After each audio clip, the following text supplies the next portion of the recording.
Dad perfect events. Perfect. That's what I told my daughter-in-law Crystal when she walked into my kitchen and announced that 25 members of her family were coming to spend Christmas at my house. I'm going on vacation. You all can handle the cooking and cleaning yourselves. Her face went white like she'd seen a ghost. But what she didn't know was that the real surprise was just beginning. My name is Carl Thompson. I'm 58 years old, and for the past 5 years, I've been treated like hired help in my own home. A home I worked 35 years at the steel plant to pay for. A home I built additions onto with my own hands after my wife Sarah passed away 8 years ago. It all started when my son Tyler married Crystal Martinez. From day one, she decided I was her personal servant. Carl, get me some coffee. Carl, clean this up. Carl, cook for my friends. And like an idiot, I did it. I thought that's how I kept peace in the family. But I was done being a doormat. That Tuesday in December, Crystal strutted into my kitchen. Without knocking, wearing some expensive red dress that Tyler probably paid for with money he didn't have. Her heels clicked on my ceramic tile like hammers on my last nerve. "Carl," she said in that tone she uses when she wants something, "I have wonderful news. My entire family is coming for Christmas. It's only 25 people. Only 25 people. Like I was some kind of catering service." She sat down at my kitchen table like she owned the place and started listing names like she was reading off a grocery list. My uncle Victor, my sister Whitney, my brother-in-law Mason, all their kids. Everyone's coming. It's going to be perfect. Then she looked right at me with that fake smile. "Of course, you'll handle everything. The food, the decorating, serving everyone. We'll need at least 3 turkeys and that chocolate pie you make." She was talking about my famous bourbon chocolate pie that takes 2 days to make properly. The one I used to make for Sarah's birthday. We'll need the house decorated. "Perfectly for the photos," Crystal continued. "This is going to be amazing for my social media." That's when I'd had enough. Not anger, just a cold understanding that had been building for 5 years of being invisible in my own home, except when she needed something. I looked her straight in the eye. "Perfect," I said. "It'll be perfect because I won't be here." The quiet that followed was beautiful. Crystal blinked like she couldn't process what I'd said. Her mouth opened, but nothing came out. "What do you mean you won't be here?" she finally managed. "Exactly what I said. I'm going on vacation. You can cook, clean, and serve yourselves. I'm not your employee." The color drained from her face completely. "But, Carl, I already told everyone to come. It's all planned. You can't do this. It's my house," I said calmly. "I can do whatever I want." Those 4 words hit her like a truck. She jumped up from the chair, her heels clicking frantically. "This is ridiculous. Tyler won't allow this. Tyler can have whatever opinion he wants. The decision's made." What Crystal didn't know, what none of them knew, was that I'd been planning this for months, ever since I found something that changed everything. 3 months earlier, I was helping Tyler clean out his home office when I found a folder full of bank statements and legal documents. At first I thought it was work stuff, but Crystal's name kept appearing in transactions I didn't understand. That night, after they went to sleep, I went back and looked at everything carefully. What I found made my blood run cold. Crystal had been spending money they didn't have. A lot of money, credit cards in Tyler's name that he didn't know about. Personal loans using my house as collateral without my permission. Shopping sprees that added up to over $50,000 in debt. But that wasn't the worst part. I also found emails where Crystal talked with her friends about how to manage Tyler so he wouldn't find out about her spending, how to keep him distracted while she kept shopping. And the worst one, a message where she planned to convince Tyler to sell my house to invest in their future together. My house. The house I'd lived in for 30 years. The house I'd paid for with overtime shifts and weekend work.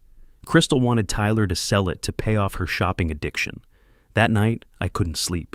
But along with feeling betrayed, something else grew inside me, a cold determination to protect what I'd worked for my whole life. The next day, I started my own investigation. I called my old union buddy Rex Coleman, who'd become a lawyer after he retired from the plant. I asked him to look into all of Crystal's financial activities.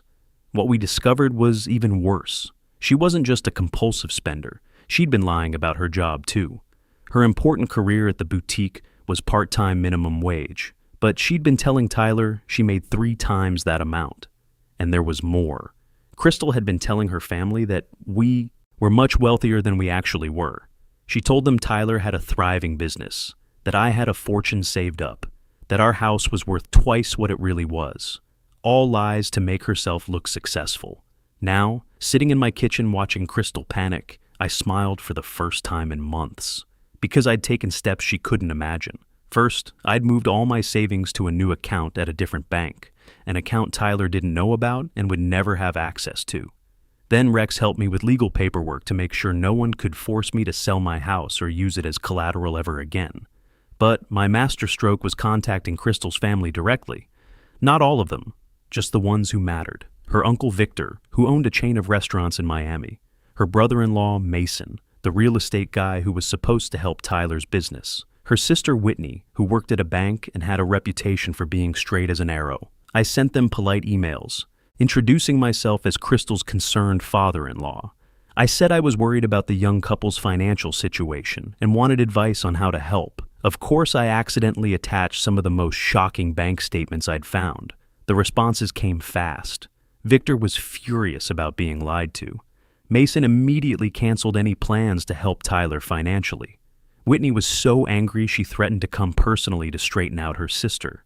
But the best part? None of them had said anything to Crystal yet. They were waiting for Christmas to confront her in person.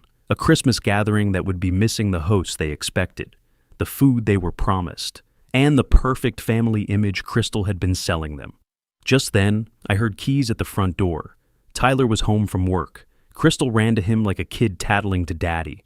Tyler, your father has lost his mind. He says he won't help with Christmas. He says he's going on vacation and leaving us with my entire family. I could hear their voices from the living room, Crystal talking fast and dramatic, Tyler giving confused responses. After a few minutes, they both came into the kitchen. Tyler looked tired and annoyed. Dad, Crystal told me about your decision. Don't you think you're being a little dramatic? Dramatic. My own son calling me dramatic for refusing to be his wife's servant. No, Tyler, I'm being clear. But Dad, it's Christmas. It's family time. Crystal already invited everyone. We can't cancel now. I didn't say cancel. I said I won't be here. Crystal stepped between us like she was protecting Tyler from me. See what I mean? He's being completely unreasonable. What will my family think? Tell them the truth, I said calmly. That you assumed I'd be your free labor without asking, and you were wrong. Tyler sighed and ran his hand through his hair. Dad, be reasonable. You know Crystal can't cook for 25 people by herself. Why not? I've been cooking for her parties for years, time she learned. But I work, Crystal protested. I can't take days off to cook. My career is important. Her career. A part-time job at a dress shop that barely paid her gas money. Then hire a caterer, I suggested with a smile. Catering costs thousands, Tyler said. Why spend that when you can just... He stopped, realizing what he was about to say. When I can do it for free, I finished. Like always. Like the employee you think I am. The quiet stretch between us. I could see them trying to figure out how to manipulate me back into line. Look, Dad, Tyler finally said, trying a softer approach. I know you've been feeling a little sensitive lately. Maybe it's just retirement adjustment or something. Retirement adjustment. He was making me sound like I was having some kind of breakdown instead of finally standing up for myself. There's nothing wrong with my adjustment, Tyler. This is about respect. For 5 years, neither you nor your wife has shown me any. That's not... Tyler came closer and put his hand on my shoulder. I'm sorry, he said. I'm not sure what you mean. Tyler came closer and put his hand on my shoulder, like he used to when he was a boy and wanted something. But he wasn't that sweet kid anymore. He was a man who'd let his wife walk all over his father for 5 years. Come on, Dad. I understand you're upset, but think about it. It's just 1 week. After Christmas, everything goes back to normal. Normal. They're normal where I was invisible except when they needed something. No, Tyler. Things aren't going back to normal because I'm leaving tomorrow. They both froze. Tomorrow? Crystal's voice went up an octave. You can't leave tomorrow. My family gets here in 3 days. You should have thought of that before taking me for granted. This is insane, Crystal shrieked. You can't do this to me. I already told everyone. My uncle Victor flew in from Miami. Whitney canceled important meetings. Mason took time off work. Those are their problems, not mine. I watched desperation replace the anger on Crystal's face. Her hands were shaking as she gripped the counter. Carl, Her voice suddenly got sweet and manipulative. You know I've always thought of you as a second father. You're so important to me, to us. You can't abandon us. There it was. The switch to emotional manipulation. I'd seen this show before. If you thought of me as a father, you wouldn't treat me like hired help. But I don't treat you like hired help. I just thought you enjoyed taking care of the family. Enjoyed. Like scrubbing their messes and cooking their meals while they took all the credit was my hobby. You know what, Crystal? You're right. I do enjoy taking care of family. That's why I'm going to take care of myself for once. Tyler jumped back in, his frustration showing. Dad, this isn't fair. You know we don't have money for catering. The deposit on our new apartment wiped out our savings. New apartment. This was news to me. What new apartment? They looked at each other like kids caught stealing cookies. Well, Tyler said, looking at his shoes. We were going to tell you after the holidays.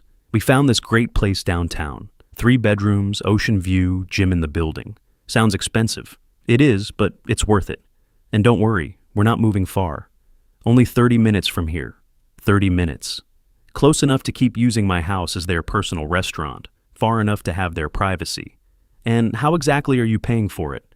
Crystal's face lit up like she'd found the answer to all our problems. That's why this Christmas is so important.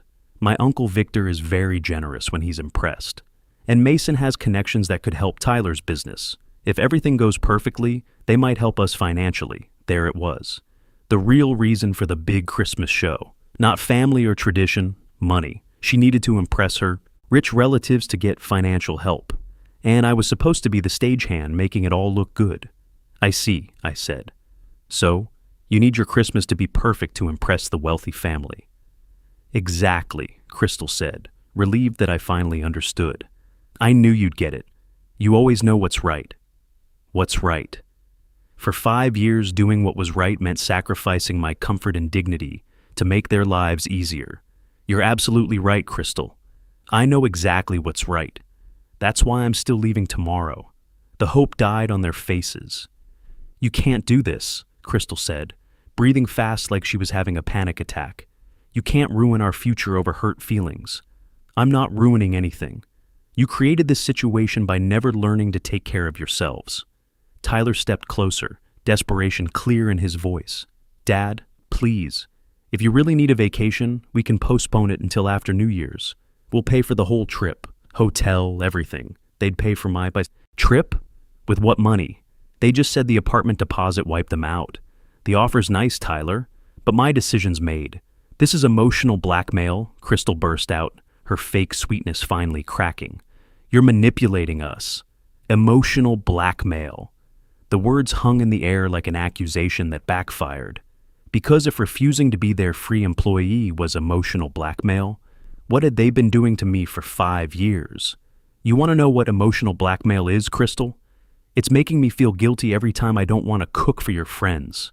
It's telling me a good father-in-law always puts family first when I refuse to clean up after your parties. It's assuming my retirement doesn't matter because I should be grateful to serve you. Every word hit its target.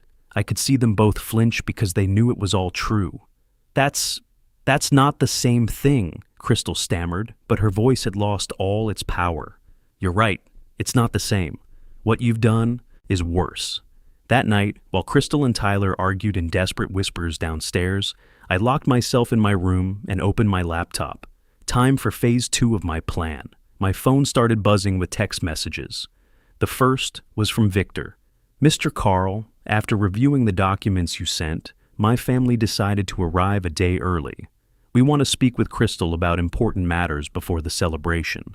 Can you receive us tomorrow morning around 8 a.m.? Perfect.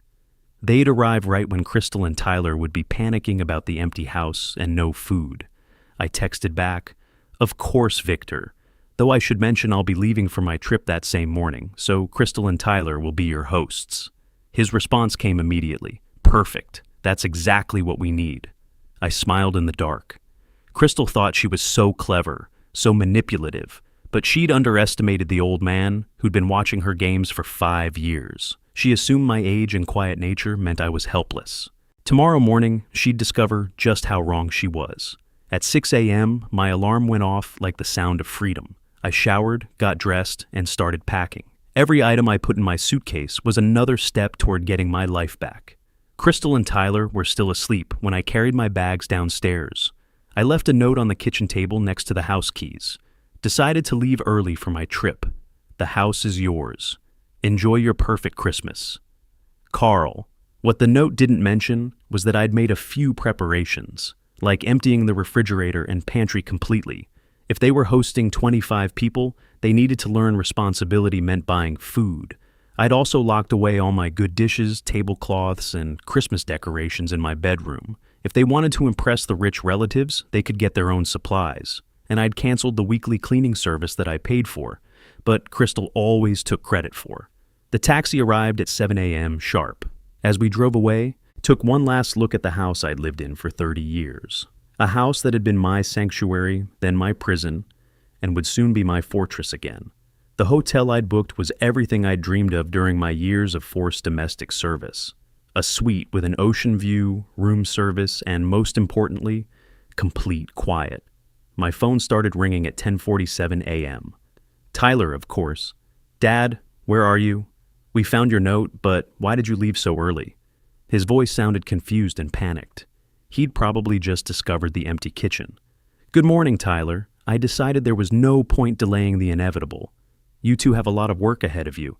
But, Dad, this is so sudden. Crystal is, well, she's pretty upset. Upset. A diplomatic way to say she was having a complete meltdown. I'm sure she'll figure it out. After all, she's very capable. Could you at least tell us where you bought the food before? What you used to cook for holidays?" "Tyler, I didn't just buy food. I planned for weeks. I researched recipes, made lists, compared prices, and spent days preparing. It wasn't magic, it was work." The quiet told me he was finally understanding what he'd ignored for years. "Dad, please," he finally said, his voice smaller. "I know we've been inconsiderate, but what do I do with 25 people showing up in a few hours? What every responsible adult does when they have guests. Figure it out." I could hear voices in the background, angry, demanding voices. "Dad, Crystal's uncle wants to talk to you. He's confused about what's happening. Tell him Crystal can explain everything. She organized this gathering after all. Please, just 5 minutes with him. He's really upset. Tyler, listen carefully. For 5 years, every time you needed something, I was there. Every time Crystal wanted to impress someone, I did the work. Today, for the first time in half a decade, you get to solve your own problems." I hung up and turned off the phone. It was time for the final act. By evening, I was curious enough to drive by the house. The scene was better than I'd hoped. Several cars parked haphazardly, grocery bags scattered on the porch, and through the windows I could see people gesturing angrily. My phone had 23 missed calls and dozens of text messages when I finally turned it back on. The message I was waiting for came from Whitney. "Mr. Carl, we just discovered some very disturbing information about Crystal's finances. Could you call me? We need to understand what's been happening in this family." I called immediately. "Mr. Carl," Whitney's voice was tight with anger. "I've been reviewing Crystal's financial situation. It's worse than we thought. She's been using Tyler's identity to open credit accounts he doesn't know about. This could be fraud. Does Tyler know? We told him an hour ago. He's in shock. Keeps saying it must be a misunderstanding." Whitney paused. "There's something else? Crystal told our family that you were planning to make her the main beneficiary of your will. She used that story to borrow over $20,000 from relatives. The betrayal was even deeper than I'd imagined. Whitney, I can assure you that's completely false. Crystal is not in my will at all," I figured. "But she used that lie to get money from family members who trusted her. How is Crystal handling all this?" Whitney laughed bitterly. "She's in complete denial. Keeps insisting you're being vindictive because you felt left out of Christmas. Oh, and the celebration? Crystal ordered pizza for 25 people because she couldn't figure out how to cook anything else. We ate off paper towels because she couldn't find proper dishes. Pizza for 25. The irony was perfect. What happens now? Some of us are leaving tomorrow. This isn't the family reunion we expected, but a few of us are staying to make sure Crystal understands there will be consequences. All family loans are being called in immediately. Any financial support for Tyler's business is gone. It was exactly the justice I'd hoped for. The morning of December 24th, I packed my bags and prepared to go home. Before leaving the hotel, I called Rex Coleman. Rex, are all the documents ready? Everything's notarized and filed, Carl. The house deed changes, the will amendments, the new residency agreements. You're protected. Perfect. Meet me at the house in an hour. When I walked through my front door at 10 a.m., the house went quiet. Dad? Tyler's voice was incredulous. I'm back. He appeared first, looking like he hadn't slept in days. Behind him came Crystal, a version I'd never seen. No makeup, wrinkled clothes, eyes red from crying. Then came the remaining family members. Victor, stern and disappointed. Whitney holding a folder of documents, Mason and a few others, all looking uncomfortable. Mr. Carl, Victor said, extending his hand respectfully. We owe you an apology. Crystal has been lying to us for years. No apology needed, Victor. Sometimes the truth needs to come out. Dramatically. The doorbell rang. Rex Coleman, right on time. Rex, thanks for coming. I think we're ready for that conversation we've been planning. Crystal grew even paler. Why is there a lawyer here? Because after 5 years of being taken advantage of, I need legal protection, I said calmly. Rex opened his briefcase. I'm here to formalize some changes Mr. Thompson has made to protect his interests. First, the house. It's now in a trust that prevents anyone from using it as collateral or forcing a sale, even after Mr. Thompson's death. Crystal started crying quietly. Second, Rex continued, new residency terms. Crystal no longer has unlimited access to this property. Any visits must be arranged in advance and approved by Mr. Thompson. What does that mean exactly? Tyler asked. It means your wife can't walk into my house whenever she pleases, give orders, or assume I'll be her personal servant. Tyler hung his head, finally seeing 5 years of willful blindness clearly. Victor approached Crystal, his voice heavy with disappointment. Crystal, our family gave you trust and support based on lies. You made us unknowing accomplices in disrespecting a man who deserved our admiration. Crystal had no answer. There's one more thing, I continued, looking directly at her. You'll pay back every penny you borrowed using lies about my supposed inheritance. You'll apologize to every family member you deceived, and you'll learn to live within your actual means. I addressed everyone in the room. For 5 years, I sacrificed my dignity, thinking I was keeping the family together. But I learned something important. A family built on disrespect isn't a family at all. I looked at Tyler specifically. Son, you need to decide what kind of man you want to be. One who lets his wife abuse his father, or one who stands up for what's right. Finally, I looked at Crystal. And you need to decide if you want to grow up and face consequences like an adult, or keep acting like a child who expects others to solve her problems. The clock on my mantle chimed noon on Christmas Eve. Now, I said with a smile I'd been saving for months, anyone who wants to stay for a Christmas based on honesty and respect is welcome. Those who prefer to keep living in fantasies can leave. For the first time in 5 years, I was completely in control of my house, my life, and my future. Tyler finally stood up to Crystal that day, and she learned what real consequences felt like. As for me, well, let's just say retirement got a whole lot more peaceful once I stopped being everyone else's solution to their problems. Sometimes the people who take advantage of your kindness will only learn respect when you stop giving it for free. The strongest thing a man can do isn't always fighting back. Sometimes it's simply walking away and letting people face the mess they've made.